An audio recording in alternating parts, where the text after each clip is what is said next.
I have a pan of warm water, and I threw the raw smelt in, and I'm deboning them. I take the fan tail off and debone them. Lay them on a plate like this. Then I will be dipping them in flour, putting them in hot grease with a little lemon pepper, and frying them until they get crispy. This is enough for 2 of us and just $5. It turns out that there is enough smelt here to feed not only 2 people, but 3 people. Very good. Now, they're clean, the bones are off, the fins are off of the back. They're flat on the plate, waiting to be breaded. You can also dip them in flour, beaten egg, flour again, and then fry them. But I rather just dip them in flour and fry them. Now this water here, I'll fill the pan and let it set for a while. Then I'll feed this to my garden. If you don't have a garden, but you have house plants, strain this water after you put more water in and give your house plants a little sip. This is fish. Part of the smelt are done, ready to eat.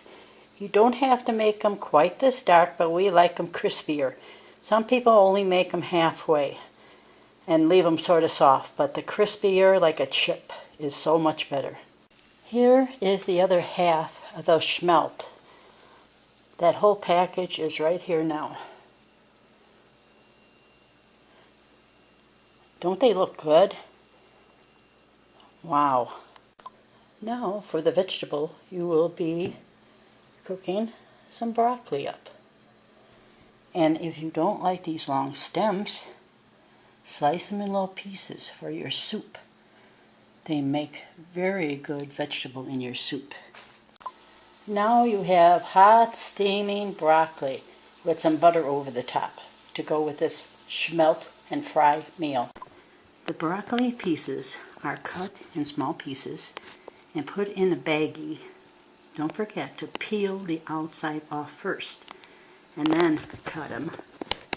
And after a Ziploc bag, then you're ready to make soup whenever. Tomorrow this will go in soup. The other half of the broccoli is going to be put in the refrigerator for a meal later or to be taken to work. Homemade cut fries, not frozen, but I cut them, I fried them, and aren't they delicious looking?